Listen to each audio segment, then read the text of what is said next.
नमस्कार दोस्तों, स्वागत है एक बार फिर आपके अपने YouTube चैनल जीवा स्टडी पर। मैं वरिष्ठ अध्यापक मुकेश कुमार जांगड़ आपका स्वागत करता हूं। तो इस वीडियो में हम बात करेंगे चतुर्थ श्रेणी कर्मचारी भर्ती की, जिसको राजस्थान 4th ग्रेड वैकेंसी के नाम से भी जाना जाता है।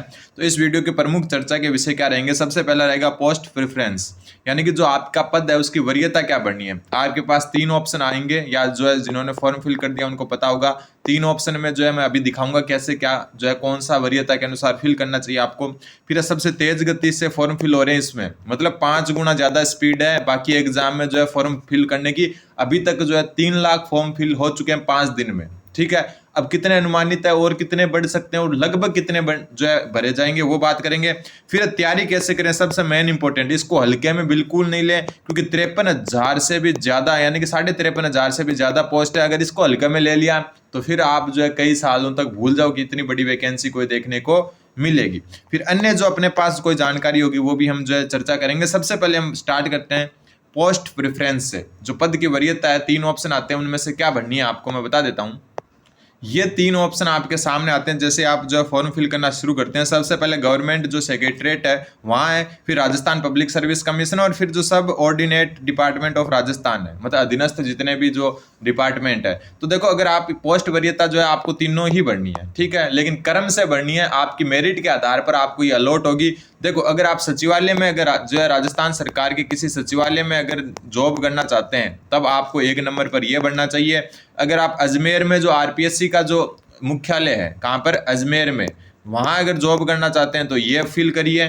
ठीक है, ये ऊपर वाले दोनों जो है पोस्ट कम है। ठीक है, इन दोनों में क्या है, आपकी पोस्ट तीसरे के अपेक्षाकृत कम है, लेकिन यहाँ पर थोड़ा सा वीआईपी कल्चर ज्यादा है। ठीक है, समझ गए आप। तो ये सचिवालय और ये अजमेर जो आरपीएससी जो है आपका मुख्यालय वहां पर। ठीक है, दूसरा ये ज्यादातर जो है जयपुर पर केंद्रित है, वैसे बाहर भी होती है लेकिन ज्यादातर जयपुर केंद्रित है। ठीक है, बाकी जो सब ऑर्डिनेट डिपार्टमेंट है जो अधीनस्थ, चाहे उसमें शिक्षा विभाग हो, चिकित्सा विभाग हो, जो भी विभाग है, अदर जो भी है, शिक्षा है, चिकित्सा है, ठीक है, अन्य जितने भी विभाग आते हैं, मुख्यतः जो है शिक्षा विभाग जो है उसमें अगर आप किसी स्कूल वगैरह में अगर जॉब करना चाहते हो 4th ग्रेड या चतुर्थ श्रेणी कर्मचारी की, तो आप जो है ये प्रेफरेंस भर सकते हैं। भरनी तीनों है आपको, ठीक है, लेकिन क्रम से भरनी है। मान लो कि आपने 1 नंबर पर यह भर दी, 2 नंबर पर यह भर दी और 3 नंबर पर यह भर दी, और आपकी मेरिट अगर अच्छी होती है तो आपको फिर यह अलॉट हो जाएगी। ठीक है, सेक्रेटरीट वाली।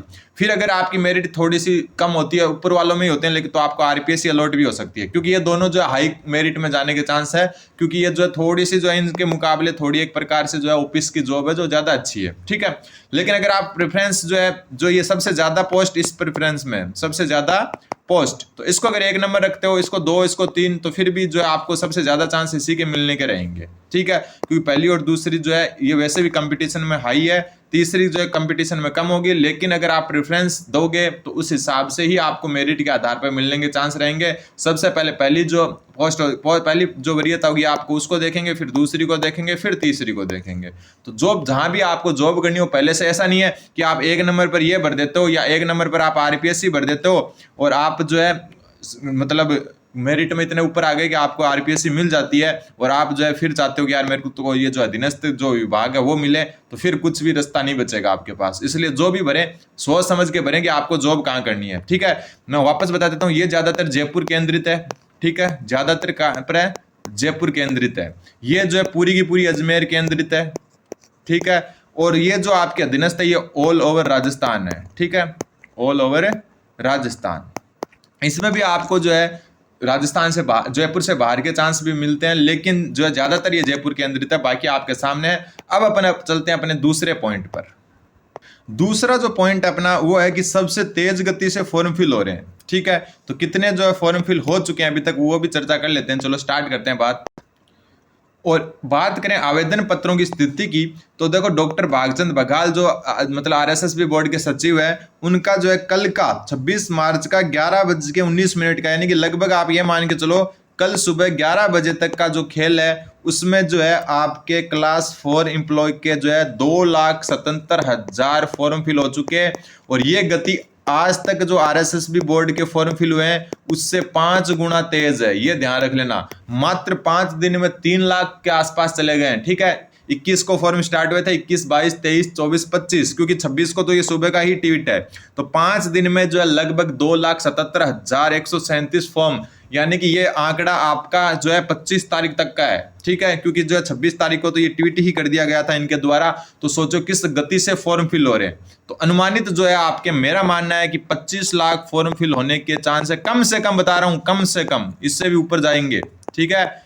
मतलब आपने वन रक्षक भर्ती देखी होगी, आपने जो है उसमें तो वैसे भी जो है कईयों ने दोनों जगह फॉर्म फिल किए थे, वरना आपने जो है पशु परिचर भर्ती देखी होगी, ठीक है। लेकिन ये उससे भी ऊपर जाने वाली है। क्यों? क्योंकि पशु परिचर में भी कुछ लोगों ने ये सोच लिया कि छोड़ो यार, कौन पशुओं से माथाफोड़ी करे, ये वह ऐसे करके कुछ स्टूडेंट जो बीएड किए हुए थे, जो टीचिंग लाइन में लगे हुए थे, उन्होंने फॉर्म ही फिल नहीं किया। लेकिन इस भर्ती में ऐसा नहीं होने वाला, बहुत ज्यादा मात्रा में फॉर्म फिल होने वाले हैं। 25 लाख के आंकड़े के आसपास जाएंगे, हो सकता है 26 लाख चला जाए, 22-24 लाख भी हो जाए, लेकिन मेरा ये मानना है कि 25 लाख पकड़ने के पूरे चांस है, क्योंकि क्वालिफिकेशन भी लो है उसमें, और जो है स्टूडेंट्स जो है इतनी भी जो है मतलब नीची नौकरी नहीं है ये कि आप जो है नहीं फॉर्म फिल करो, ठीक है। अब अपन अगले पॉइंट पे चलते हैं, ठीक है। अगला जो पॉइंट है आपका कि तैयारी कैसे करें। कौन सा पॉइंट है कि तैयारी कैसे करें। अब देखो, तैयारी करने के लिए मैं आपको बता दूं, एक तो आपके दिमाग में अगर ये है कि किसी बुक पर आपका चतुर्थ श्रेणी नाम लिखा हो तो ही तैयारी करूं, तो ये तो आप जो है गलत सोच रहे हो। आप जो है सिलेबस आपके पास डिटेल से दिया हुआ है, ठीक है। सिलेबस क्या दिया हुआ है? डिटेल से दिया हुआ है, ठीक। अब आपको क्या करना है, इस सिलेबस को, मान लो कि जैसे इंग्लिश है, इंग्लिश में जो है ऐसे मान लो कि जो है एक्टिव पैसिव वॉइस दिया हुआ है, ठीक है, एक्टिव पैसिव वॉइस दिया हुआ है। तो आप जरूरी नहीं है कि जिस पर चतुर्थ श्रेणी कर्मचारी नाम लिखा हो उसी बुक से पढ़ो। आप जो है इस टॉपिक को जो भी आपके पास इंग्लिश की बुक अवेलेबल है वहां से पढ़ सकते हो। तो ऐसे करके आपको पढ़ना है, क्योंकि जो आप गाइड वगैरह लाते हो ना, जो सिर्फ चतुर्थ श्रेणी केंद्रित होती है, उनमें एवरेज से भी कम मटेरियल दिया होता है, ठीक है। तो आपको ये चीजें नहीं करनी है, अच्छी जगह से पढ़ना है। और दूसरी बात और मैं बता दूं कि मैं आपको जो है 1 अप्रैल से इंग्लिश की क्लासें प्रोवाइड करवा रहा हूं। कब से? 1 अप्रैल से इंग्लिश की क्लास प्रोवाइड करवा रहा हूं। और वापस बता दूं कि ये क्लासेस खुद जो है मैंने 3 जगह से नोट्स बनाए, यानी कि 3 सोर्स हैं, उनसे जो है मेन पॉइंट जो है नोट करके नोट बनाए हुए, क्योंकि मेरा अभी Mahatma Gandhi English medium school का पेपर था, उसके लिए मैंने ये नोट्स बनाए थे, वो मैं स्टार्ट करूंगा। पूरे के पूरे 4th ग्रेड की इंग्लिश पहले करेंगे, फिर हम मैथ करेंगे, ठीक है। तो सब जो आपको जीवा स्टडी पर मिलेगा, लेकिन साथ साथ में आपको बुक्स वगैरह पढ़ने रहना है। नोट्स में तो नोट्स पढ़ें, बुक का तो बुक्स पढ़ें, लेकिन 1 अप्रैल से मैं आपको क्लासेस स्टार्ट करवा दूंगा। तो चैनल पर जो भी नए वो चैनल को सब्सक्राइब कर दें, समय समय पर मैं आपको बताता रहूंगा कैसे क्या करना है। फिर अन्य जानकारियों में बात करें तो अन्य जानकारियों में मैं बात बता देता हूं आपको। और एक बात ध्यान रखना, इसमें आपको जो है ना हिंदी इंग्लिश पर ज्यादा ध्यान देना है, ठीक है। जीके तो सभी कर लेते हैं, लेकिन हिंदी इंग्लिश को इतना डीप नहीं पढ़ पाते, और यही सिलेक्शन दिलवाती है। तो इस चीज को देखो, इंग्लिश के 15 क्वेश्चन है और एक क्वेश्चन 1.66 नंबर का है, यानी कि 25 नंबर की है ये इंग्लिश। ये 25 नंबर, अगर आप 25 में से ना 15-17 भी ले आए ना, तो बहुत लोगों से आगे चले जाओगे, क्योंकि ज्यादातर की कमजोरी इंग्लिश होती है, ठीक है। और उसी पर आप अपन काम करेंगे, सबसे पहले इंग्लिश की ही क्लासेस स्टार्ट करेंगे। अब अन्य जानकारियों में तो मैं ये बताना चाहता हूं, अन्य जानकारी में सबसे पहले तो बहुत सारे लोग समझते हैं कि ये शर्म की बात है कि मैं 4th ग्रेड की नौकरी करूं। शर्म की बात क्यों? क्योंकि मैं 4th ग्रेड की नौकरी करूं। तो मैं बहुत सारे वीडियो में बता चुका कि आफ्टर प्रोबेशन वर्तमान के हिसाब से 28,000 रुपए इसकी सैलरी है। हर साल 3% की बढ़ोतरी होगी, और अगर 8वां वेतन आयोग लग गया तो ये सैलरी आपकी 37 से 38,000 चली जाएगी, जो 2027 में राजस्थान में लगने के चांस है, ठीक है। प्रोबेशन में आपको थोड़ी सी दिक्कत आ सकती है। प्रोबेशन में जो है शायद 12,400 रुपए होते हैं इसके, जिसमें से कट कटा कर आपको 11,000 के आसपास मिलेंगे, ठीक है। तो इसमें 2 साल थोड़ी दिक्कत होती है, बाकी जो है बाद में आपकी सैलरी जो है अपन जो है ऐसे नॉर्मली बैठे हैं घर से, उससे तो अच्छी है, ठीक है। और अगर आप पशु परिचर की तैयारी कर सकते हो तो इसकी भी कर सकते हो, क्योंकि वो और ये दोनों सेम लेवल की थी, ठीक है।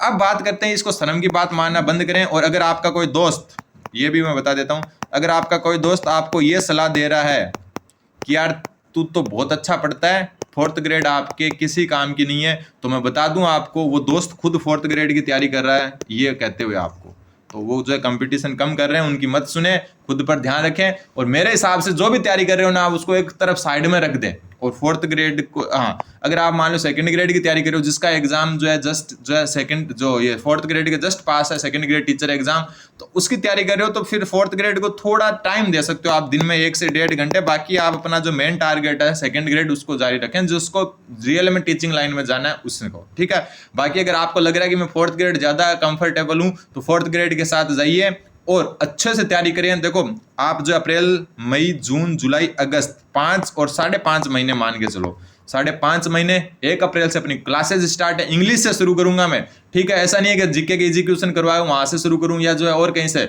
बात हम इंग्लिश से करेंगे। मेरे नोट्स जो मैंने 3 सोर्स से बनाए, अभी महात्मा गांधी इंग्लिश मीडियम का पेपर था अभी 4 5 7 महीने पहले, जो मतलब गवर्नमेंट टीचर्स के लिए होता है, उसके लिए मैंने नोट्स बनाए थे। सारे टॉपिक जो है आपके फोर्थ ग्रेड में जो है इंग्लिश में वही टॉपिक थे, तो उन मैंने अच्छे तरीके से बना रखे 3-3 जगह से, जो मेन लाइन इकट्ठा करके।